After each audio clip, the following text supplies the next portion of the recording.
Coucou la communauté, j'espère que vous allez bien. Je vous retrouve dans une vidéo cocooning où j'ai envie de prendre le temps avec vous. Je me suis réveillée avec un rhume, voilà, un rhume et puis voilà, un petit peu malade depuis ce matin, pas grand-chose.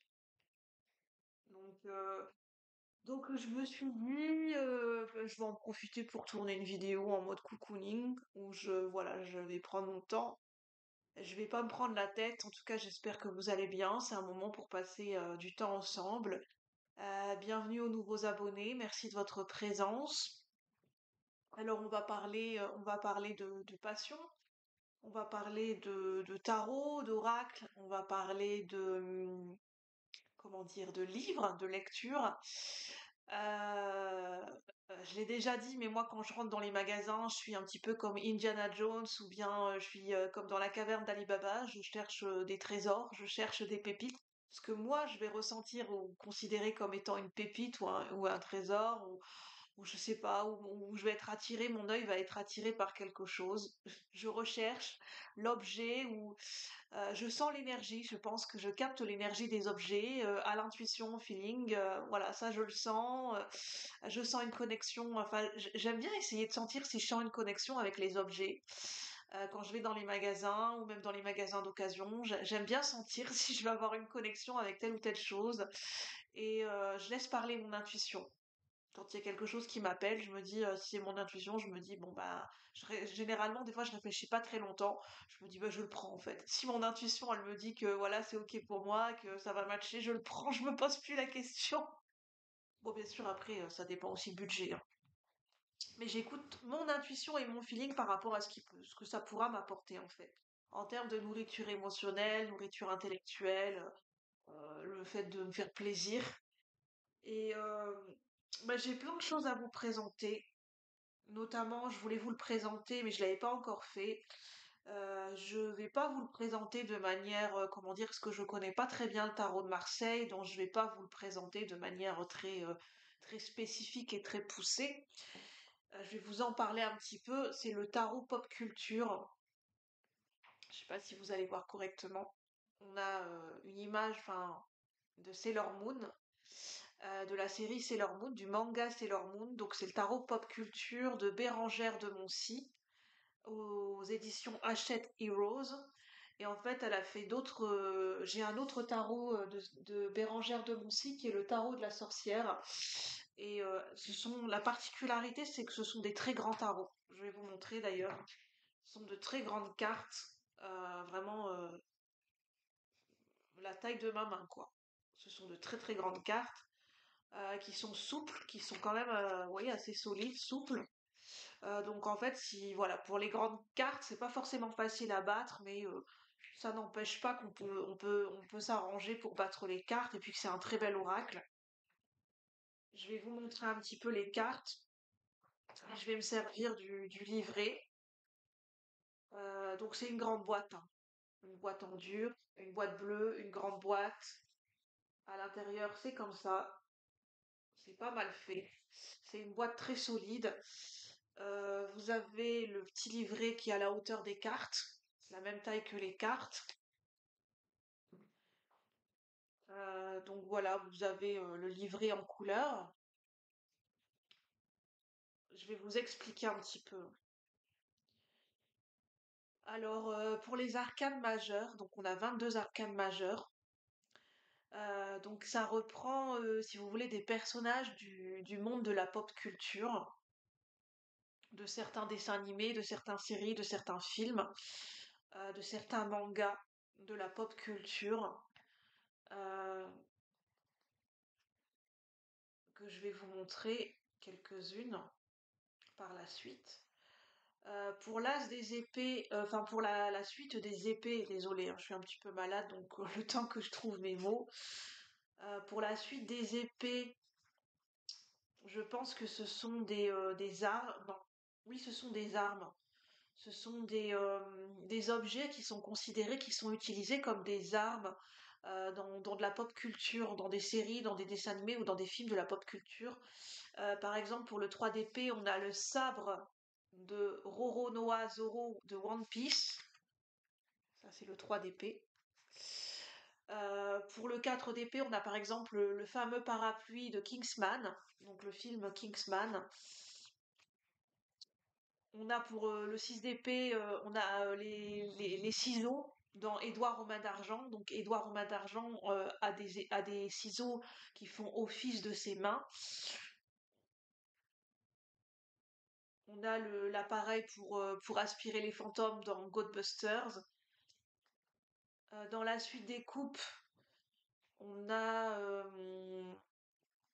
des objets magiques, je pense, oui, des objets magiques. Par exemple, on a le Graal dans la légende arthurienne. On a des personnages de cour aussi, qui sont des personnages de la pop culture dans chaque série. Donc je vais vous montrer au fur et à mesure.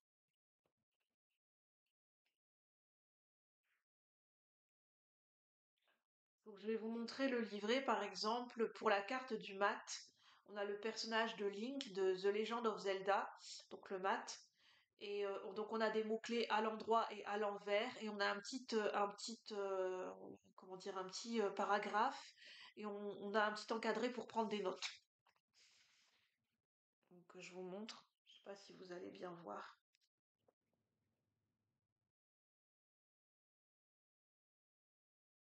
En tout cas, vous avez les mots-clés à l'endroit, à l'envers et un petit paragraphe pour les arcanes majeures. Et vous avez la photo, l'illustration en couleur sur la page d'à côté. Donc là, on a par exemple le personnage de Link dans Zelda pour le mat. Donc, désolée si je ne parle pas fort, comme voilà, je suis enrhumée, voilà, je parle du nez, donc alors je vais vous montrer par exemple les personnages des arcanes majeures, quelques-unes.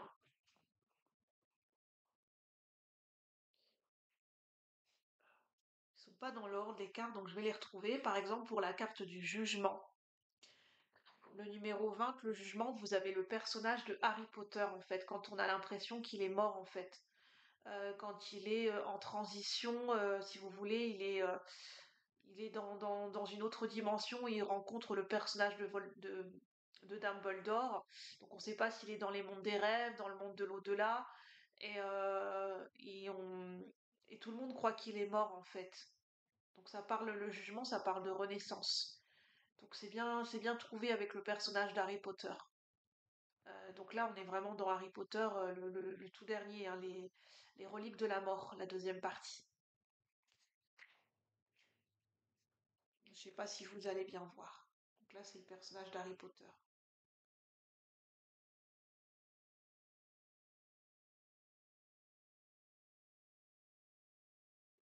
Alors, je vais vous en trouver d'autres. Pour la Maison Dieu, on a le personnage d'Eric Draven dans le film Le Corbeau, The Crow. Donc, je n'ai pas vu. Donc c'est Eric Draven qui représente la carte de la Maison Dieu, qui est la tour dans le tarot Rider-Waite. Donc c'est aussi un personnage de pop culture. La justice, par exemple, vous avez la série Game of Thrones. Vous avez le personnage de Daenerys Targaryen, donc, qui est représenté par l'actrice, je sais plus comment elle s'appelle. Emilia Clarke, oui, Emilia Clarke. Donc c'est Daenerys, donc c'est la reine en fait, celle qui arrive à apprivoiser, qui est un petit peu la reine des dragons en fait. Hein. Daenerys c'est un petit peu la reine des dragons, qui est bien aimée, qui est voilà. Bah, les dragons c'est ses compagnons en gros.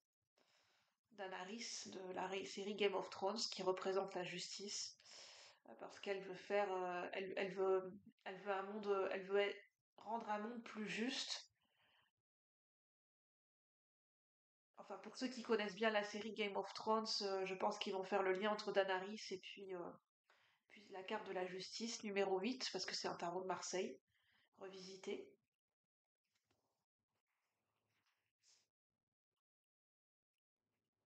Je vous en montre que quelques-uns. La papesse, on a donc Bérangère a choisi le personnage d'Hermione Granger dans Harry Potter. La papesse, c'est celle qui a beaucoup de connaissances, qui a voilà, qui connaît beaucoup de choses dans les livres, qui a beaucoup de connaissances, beaucoup de savoir, beaucoup d'intelligence et relié à la magie, en sachant qu'Hermione Granger connaît beaucoup de choses de la magie, elle a beaucoup de connaissances, enfin, c'est très cohérent d'avoir mis le personnage d'Hermione Granger pour la papesse. Donc ça, c'est l'arcade majeur numéro 2, avec le personnage d'Hermione Granger dans Harry Potter.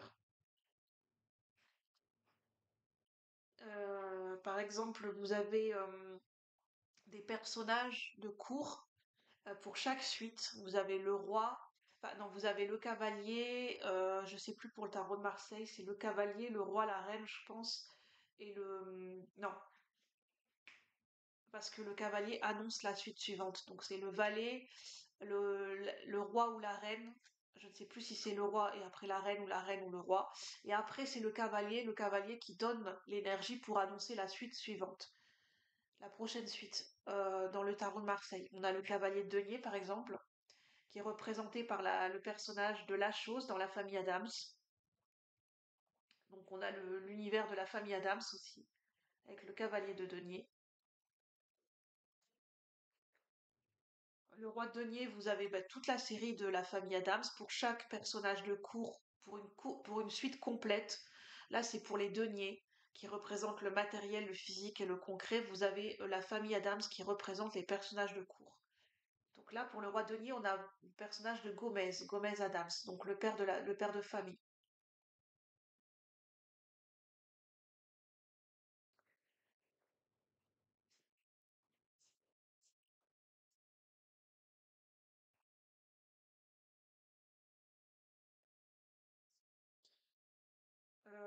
Pour une arcane majeure, l'impératrice, vous avez Sarah Connor de Terminator qui représente l'impératrice.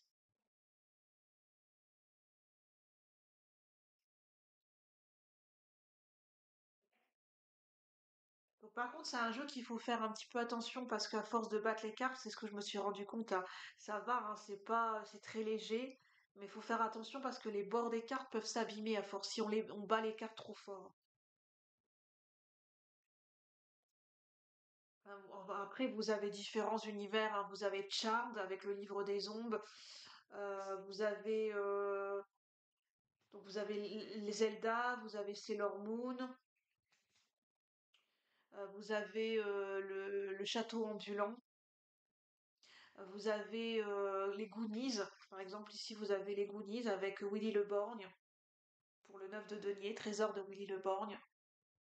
Donc vous avez plusieurs univers, plusieurs objets, plusieurs personnages. C'est tout un univers en fait. Vous avez le grimoire Sanderson pour Hocus Pocus, pour le 5 de bâton.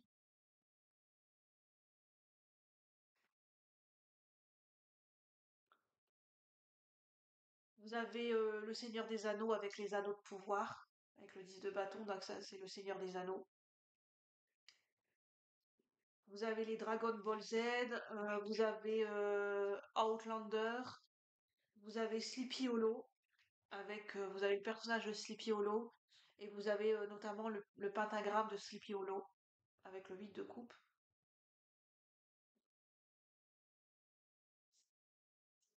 Vous avez le château ambulant en cavalier de coupe.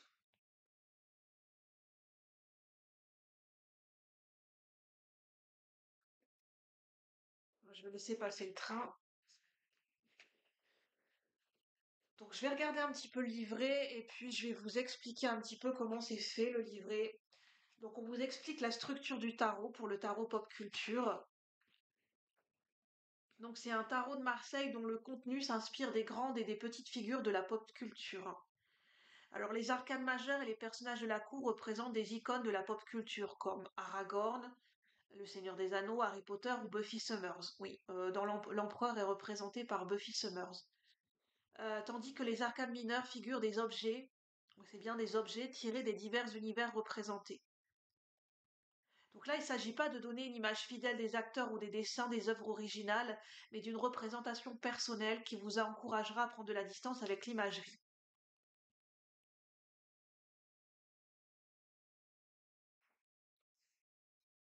Donc Donc les arcanes majeures sont numérotées de 1 à 21 et la carte du mat est non numérotée.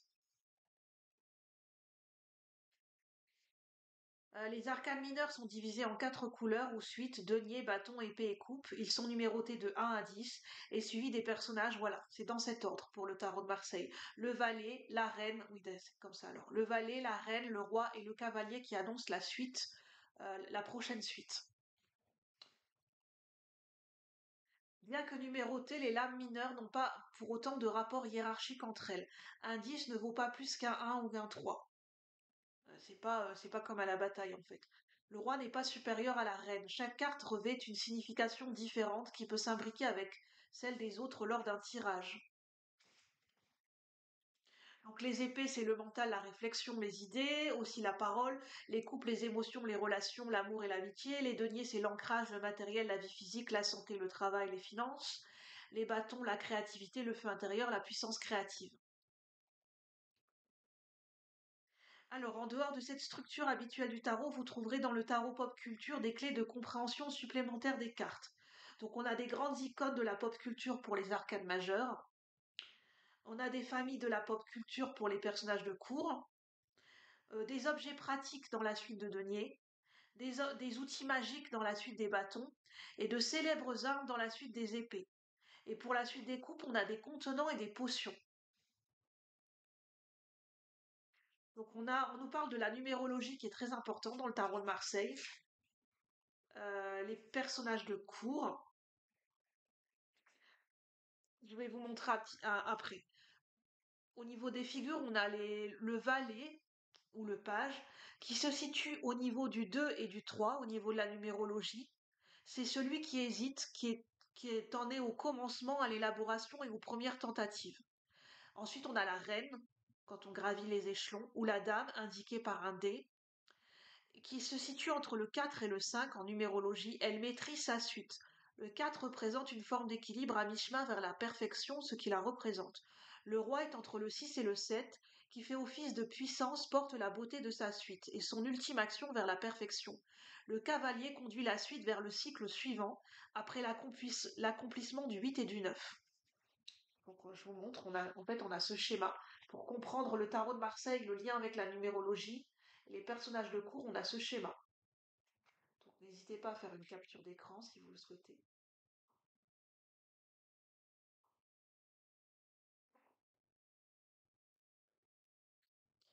On a comment lire le tarot, les mots-clés, l'histoire de la carte, les mots-clés à l'envers, comment préparer son jeu si on veut le purifier. On a des exemples de tirage. Par exemple, on a le tirage en une seule carte. On a le tirage à 3 cartes avec des exemples de questions. On a le tirage en croix avec la carte numéro 1 à gauche qui représente le consultant et son état émotionnel, la carte numéro 2 à droite qui représente l'obstacle auquel il fait face, le 3 en haut, les événements du passé qui l'ont amené à cet obstacle, et le 4 en bas, c'est la solution. Vous avez un tirage spécial pour l'imagination en 9 cartes. Donc je vous montre par exemple. Donc là, c'est un tirage spécial pour l'imagination en 9 cartes. Et vous avez un tirage spécial pour être le héros de sa propre vie en 6 cartes. Je l'ai fait ce tirage, il est très intéressant.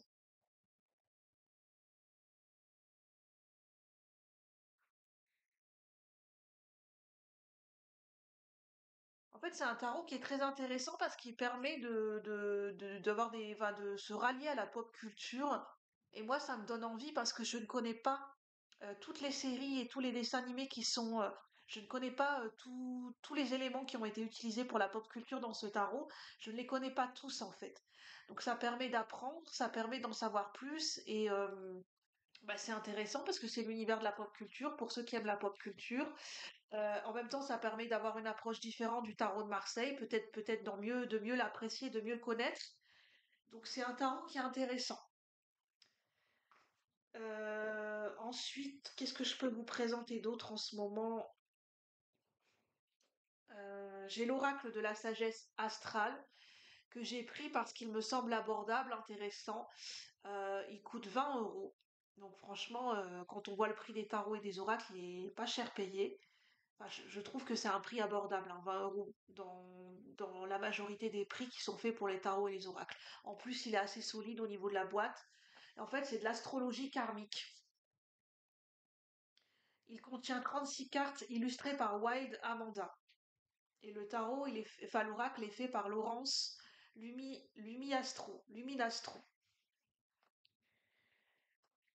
Donc vous avez un petit livret, vous avez des cartes, donc vous avez l'énergie de la lune noire, l'énergie de Chiron, le guérisseur, et vous avez l'énergie des nœuds nord et des nœuds sud.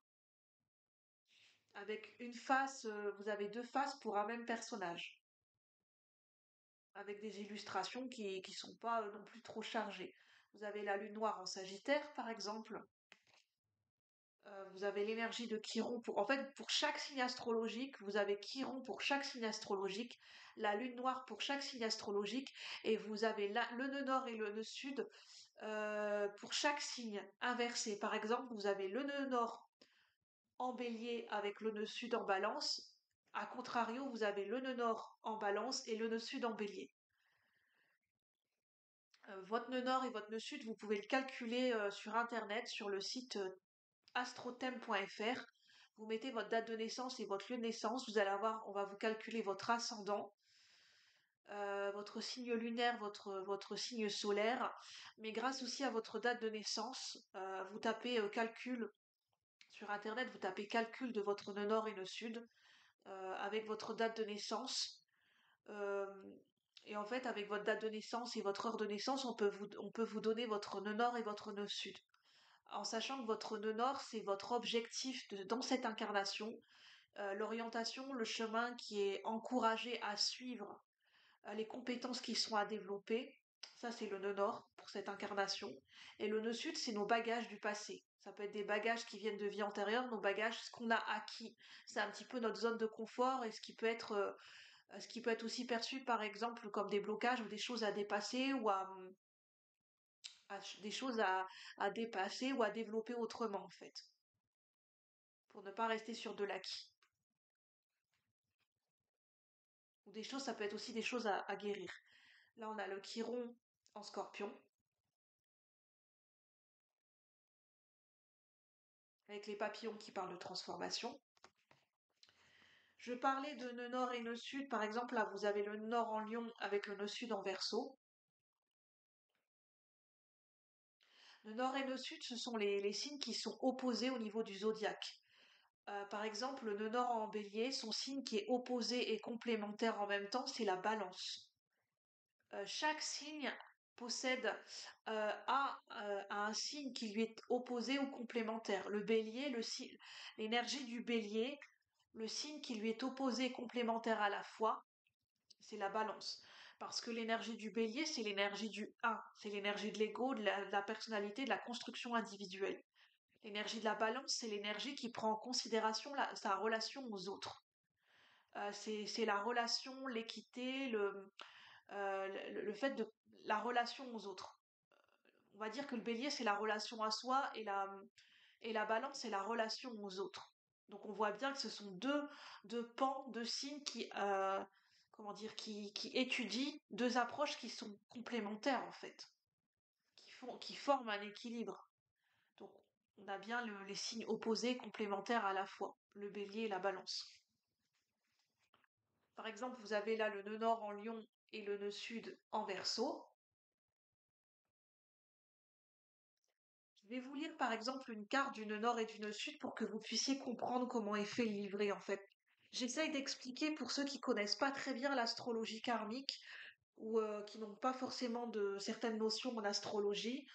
Moi, j'ai certaines notions, j'ai des bases, on va dire que j'ai certaines bases en astrologie. Voilà, je suis pas spécialiste, je suis pas astrologue, mais j'ai certaines bases en astrologie parce que j'ai appris par moi-même, un petit peu dans des livres. Et excusez-moi, comme je suis malade. Alors, le nœud nord en Lion. Et puis, je vais vous montrer un petit peu comment est fait le livret. Dans le livret, on vous explique tous les signes, on vous explique l'énergie de Chiron, l'énergie de Lilith, du nœud nord, du nœud sud. On vous explique quelles sont les maisons astrologiques. On va savoir qu'il y a 12 maisons astrologiques qui sont rattachées à un signe. et on vous explique justement ce qu'est le nœud nord et le nœud sud. Par exemple, le nœud nord, je vais regarder un petit peu. Par exemple, les maisons astrologiques. Vous avez les maisons astrologiques. Pour ceux qui veulent découvrir l'astrologie, ça peut être une bonne base pour commencer. Pour les maisons astrologiques, par exemple, pour la maison 1, vous avez qui correspond à l'énergie du bélier. L'énergie de la maison 1, c'est l'énergie de l'ascendant. C'est le champ d'expérience et j'expérimente mon identité et je découvre qui je suis. La maison 2, c'est le taureau. En fait, c'est dans l'ordre du signe du zodiaque. On a d'abord le bélier, le taureau, le gémeaux. Donc le bélier, c'est la maison 1, le taureau, la maison 2, le gémeaux, la maison 3. Le taureau, la maison 2, c'est j'expérimente mes ressources et découvre mes dons. C'est aussi l'énergie de la matérialité et du monde concret et physique. Alors, on parle des nœuds lunaires. Les nœuds lunaires, ce sont le nœud nord et le nœud sud. Ce sont des points fictifs qui se repèrent grâce aux entrecroisements des lignes de mouvement du Soleil, de la Lune et de la Terre. Alors, le nœud sud vous invite à découvrir les énergies du passé qui se sont transformées en blocage, c'est ce que je vous expliquais, et qui représentent vos acquis, vos potentialités innées mais stagnantes. Il met l'accent sur des comportements habituels, caricaturaux, automatiques, facilités par la sensation du connu. C'est un petit peu notre zone de confort, le nœud sud.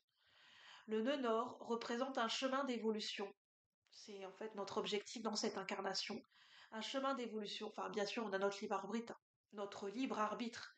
On nous encourage à suivre cette voie de par notre intuition, parce que c'est le chemin d'évolution qui est proposé pour cette incarnation, mais on a notre libre arbitre, hein. Après, c'est en fonction de notre libre arbitre si on décide de suivre cette voie ou pas.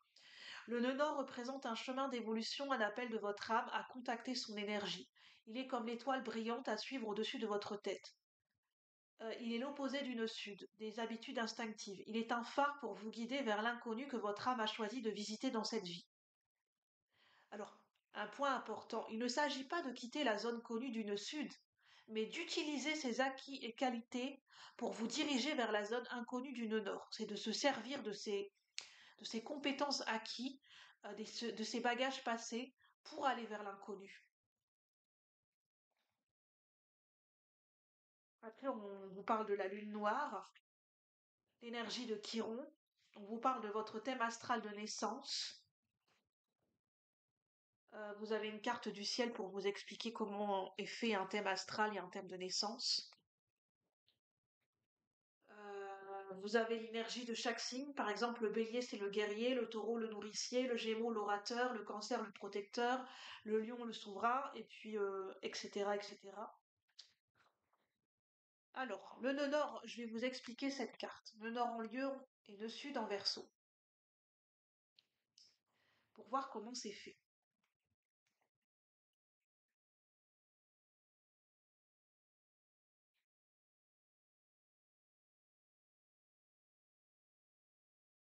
Alors, nœud nord en lion.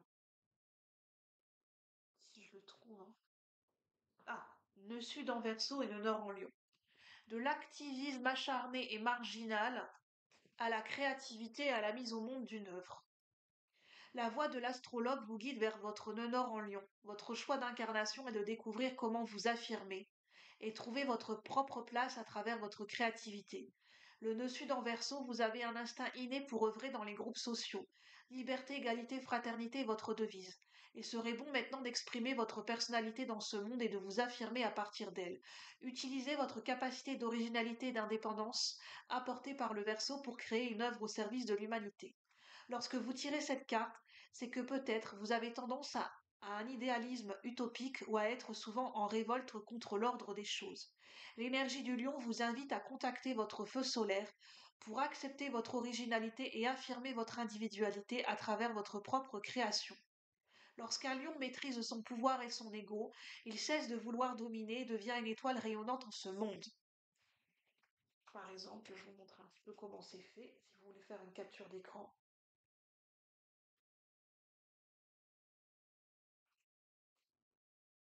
Donc vous avez l'énergie pour chaque carte des nœuds nord et des nœuds sud, de la lune noire et de Chiron pour chaque signe. Enfin, voilà, je trouve que c'est un oracle sympathique un petit peu pour découvrir un petit peu l'astrologie karmique. C'est des cartes qui sont assez épurées, que je trouve belles. Euh, Vous avez par exemple la lune noire en lion. Vous avez deux personnages renversés à chaque fois, comme un miroir inversé. Donc vous pouvez interpréter selon les images, selon votre intuition en voyant la carte, et vous pouvez aussi vous référer au livre pour un petit peu connaître les énergies astrologiques du moment. Mais sur ce, je vais vous laisser, j'avais d'autres choses à vous présenter, je vous les présenterai une autre fois parce que ça fait la vidéo, ça fait déjà 30 minutes. J'ai pas envie de vous faire 2 heures de vidéo parce que pour pas vous endormir. Donc sur ce, bah, n'hésitez pas à me dire ce que vous en avez pensé, si vous connaissez déjà cet oracle et le tarot pop culture, si ça vous donne envie d'en savoir plus. Moi, voilà, pour ceux qui ne me connaissent pas, je suis Julie, je suis médium, canal. Je suis en formation de coach en développement personnel. N'hésitez pas, si vous voulez en savoir plus sur moi, à voir les différentes playlists sur la chaîne, ce que je propose dans les vidéos, ce que je vous apporte. Pour m'encourager, me faire connaître, n'hésitez pas à, voilà, à parler de la chaîne autour de vous, à liker, à commenter, à vous abonner si ce n'est pas déjà fait. Et je vous en remercie par avance. Merci pour tous les abonnés. À bientôt, bye bye, bonne journée, merci.